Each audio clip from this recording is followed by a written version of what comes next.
My wife was unfaithful for an entire year, and when I discovered it, she expected me to treat it like it was no big deal, so I decided to get even. My name is Daniel. I am 38, and I work as a civil engineer for a mid-sized infrastructure firm in Munich. My schedule is steady but demanding, mostly early mornings on site and paperwork in the evenings. I like structure and routine, and I have always earned well enough for a comfortable life without being extravagant. My wife is Laura. She is 36 and works as a senior account manager for a pharmaceutical sales company. We have been married for 9 years and together for 12. We own an apartment near the Isar and split the mortgage. No kids, but we share a dog and most of our finances. Up until last year, I would have described our marriage as functional with occasional friction. Laura has always had a sharp tongue. She prides herself on being blunt and calls it honesty. I used to interpret it as stress from her job. Sales targets, regional travel, constant meetings with hospital administrators. I work with contractors who shout for a living, so I am not fragile about tone. Looking back, the first shift was subtle. She became guarded with her phone. That by itself is not proof of anything. People deserve privacy. What caught my attention was the way she started treating me like an inconvenience in my own home. Small digs about how I dressed. Comments about my routine being boring. Rolling her eyes when I talked about work. It was not explosive. It was steady erosion. Around that same time, she began traveling more often. Conferences in Berlin. Training sessions in Frankfurt. Dinners with clients that ran late. I checked. The conferences existed. The company held the training she mentioned. I am methodical by nature. When she said she would be at a hotel near the airport for a sales summit, there was in fact a summit booked there. I did not jump to conclusions. The turning point was not a dramatic discovery. It was a pattern that refused to make sense. Expenses that did not align with the trips she claimed to take. Gaps in her location history that she forgot to disable. And a level of contempt toward me that felt rehearsed, like she needed to convince herself I deserved it. I did not confront her immediately. I gathered information. And what I found over the next few weeks forced me to see my marriage very differently. What made me uneasy was not a single message or a lipstick stain. It was logistics. I handle multi-million-euro construction budgets. Inconsistencies stand out to me the way cracks stand out in concrete. Laura started expensing things to our joint card that her company should have covered. Boutique hotels when she claimed she was staying at conference venues. Restaurant bills for 2 people in cities where she insisted she was dining with a larger group. When I asked casually, she would snap that I was micromanaging her. One night, she came back from what she said was a cardiology sales summit in Berlin.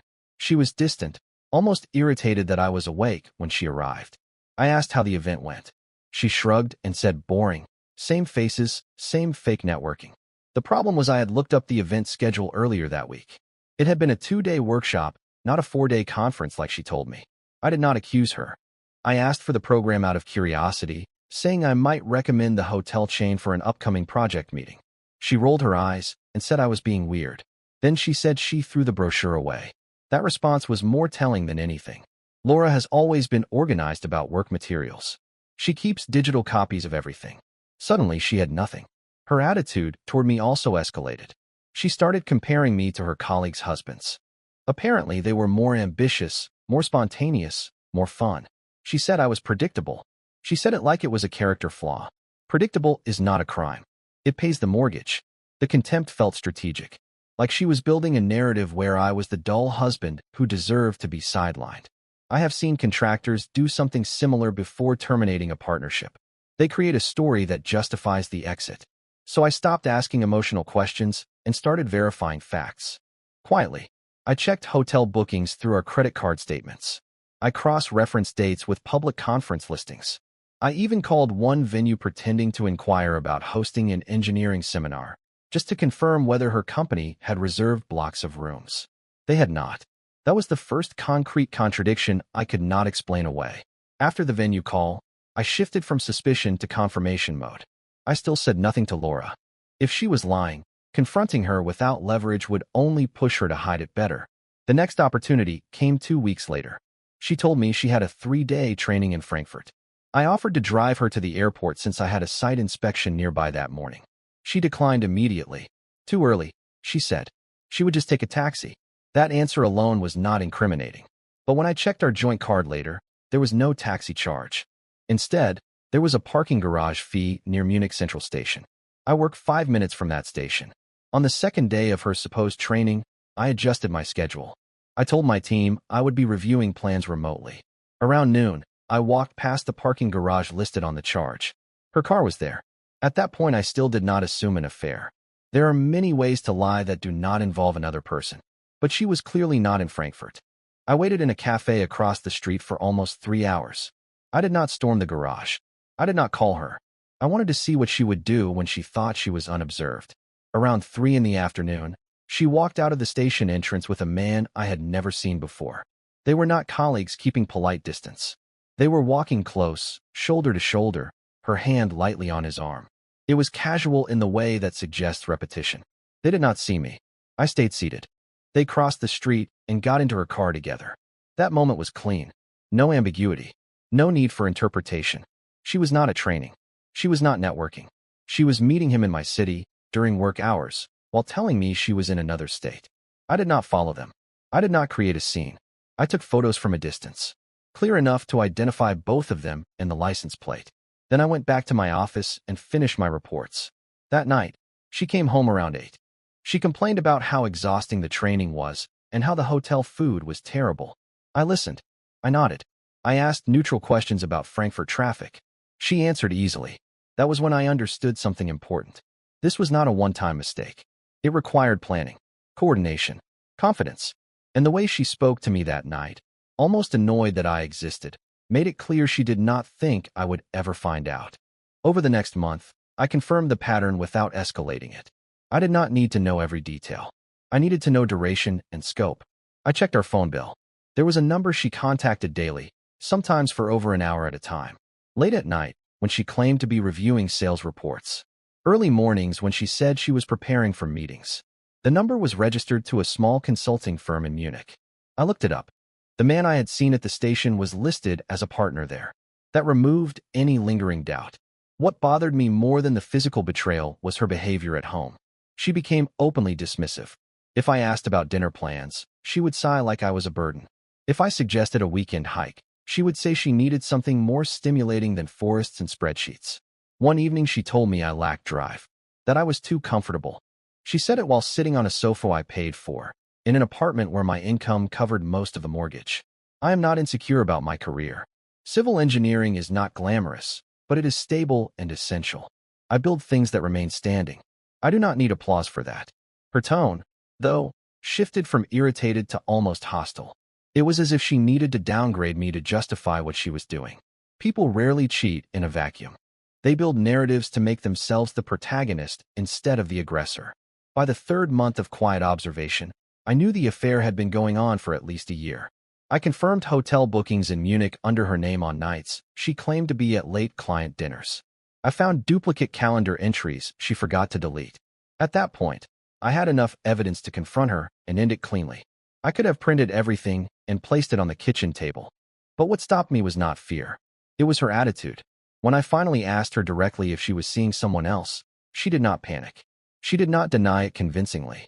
She looked at me with irritation and said, "Even if I was, what would you do about it?"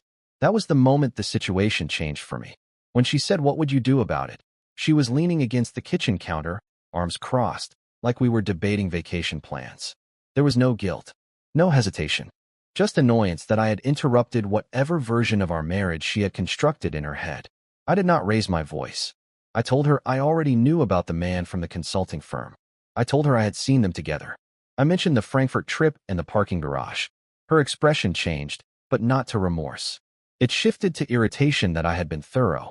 She said I was being dramatic, that it was not as serious as I thought, that it had been going on for a while, but it did not mean anything.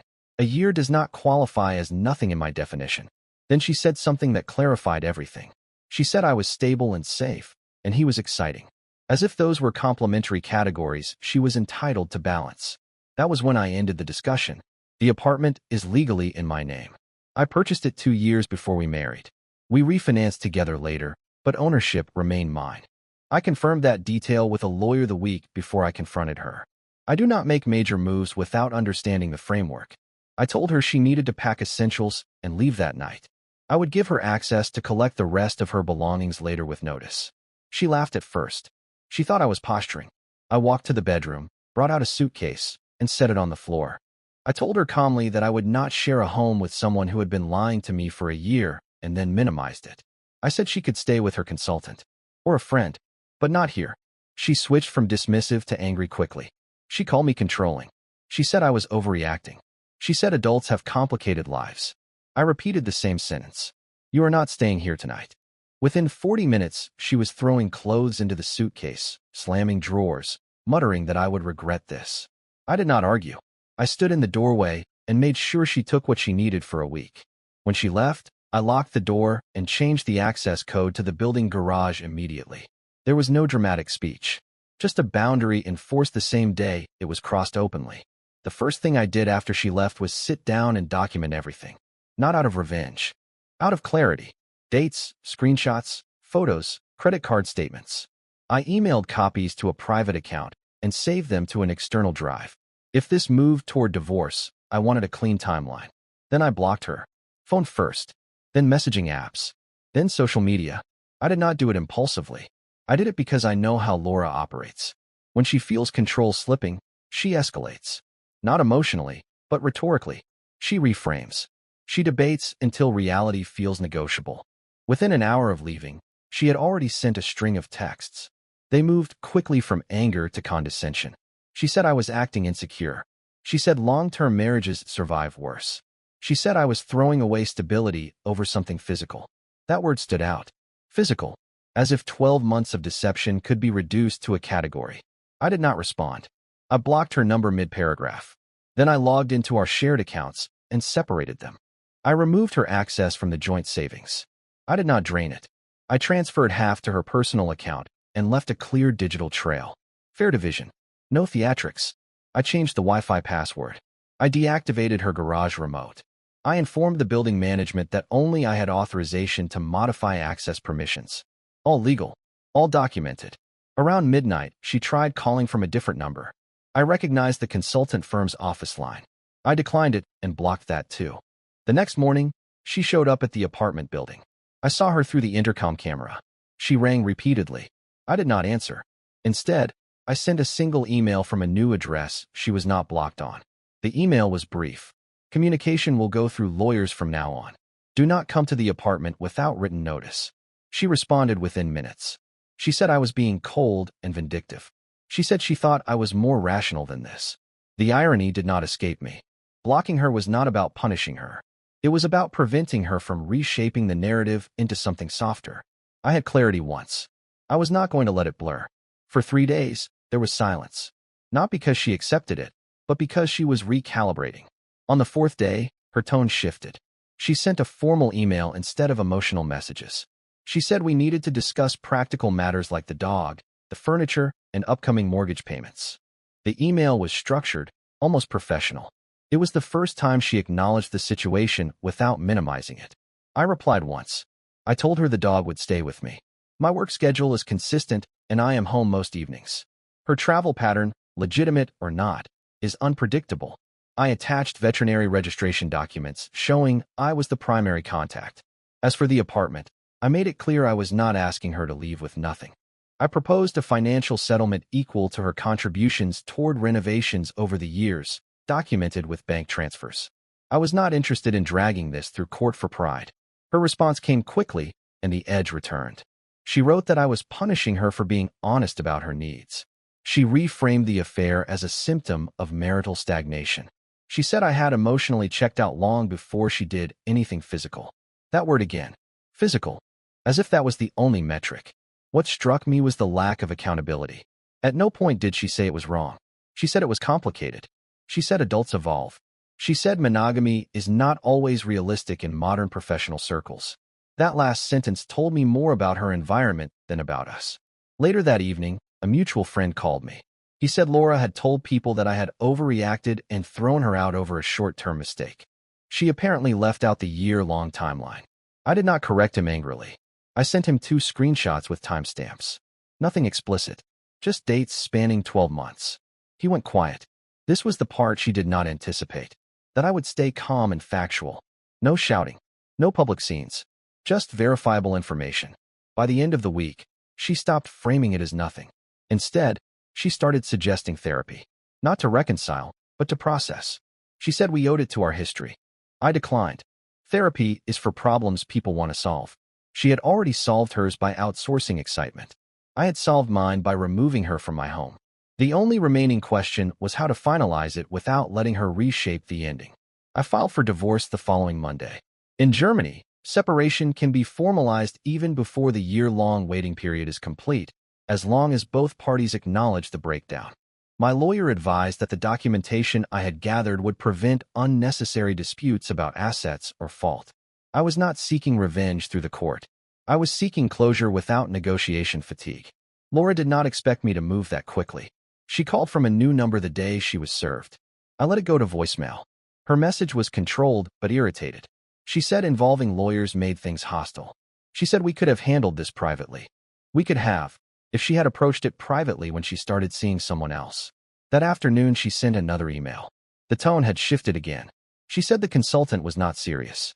She implied that the affair had run its course and that I was dismantling a stable marriage over something temporary.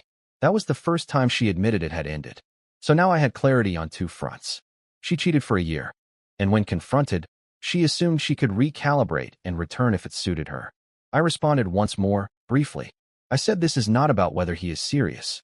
It is about the fact that you were. After that, I stopped replying entirely and directed everything to my lawyer. Meanwhile, I adjusted my own routine. I informed my bank about the separation. I updated beneficiary information on my insurance. I changed emergency contacts at work. Practical steps that make emotional decisions concrete. Friends began choosing sides quietly. Some reached out to her first. Some to me. I did not campaign for support. I answered questions factually if asked. I did not embellish. Laura, however, continued shaping her version. According to her, I was rigid, unforgiving, incapable of growth. It was almost clinical, the way she framed my refusal as immaturity. The irony is that immaturity would have been staying and negotiating my own standards down. 2 weeks into the process, she asked for one in-person conversation to clear the air. Not to reconcile, she said, just to end things respectfully. I agreed to meet her in a public cafe near her temporary apartment. Not because I needed closure, because I wanted to hear what accountability sounded like when there was no more leverage left. We met on a Thursday afternoon. Neutral territory. Busy enough that neither of us would escalate. She arrived 10 minutes late, dressed carefully, like this was a negotiation rather than the end of a marriage. She started with composure. She said she wanted to acknowledge that she handled things poorly. Not wrong. Poorly. She said she should have communicated her dissatisfaction earlier. I let her speak. She described feeling restless for years.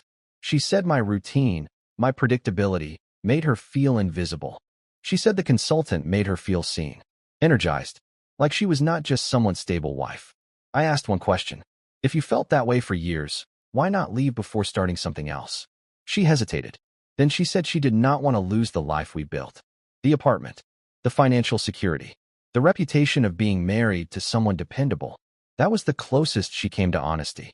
What became clear in that cafe was that she did not view the affair as a betrayal of me. She viewed it as an enhancement of herself, a supplement, something she believed she could integrate without dismantling the structure I maintained. She then asked whether there was any version of this where we paused the divorce and reassess in 6 months. She said people make mistakes. She said long-term partnerships require flexibility. I told her this was not about flexibility. It was about alignment. I can accept conflict. I can accept boredom phases. I cannot accept parallel relationships sustained through deception. She tried one more angle. She said I was acting out of pride, that I was punishing her because my ego was bruised. That was the only moment I felt irritation. I explained calmly that ego would have been confronting her publicly, or contacting the consultant's clients, or humiliating her socially. Instead, I asked her to leave a property that legally belongs to me and filed for divorce through proper channels. There is a difference between pride and standards. When the coffee cups were empty, I stood up first.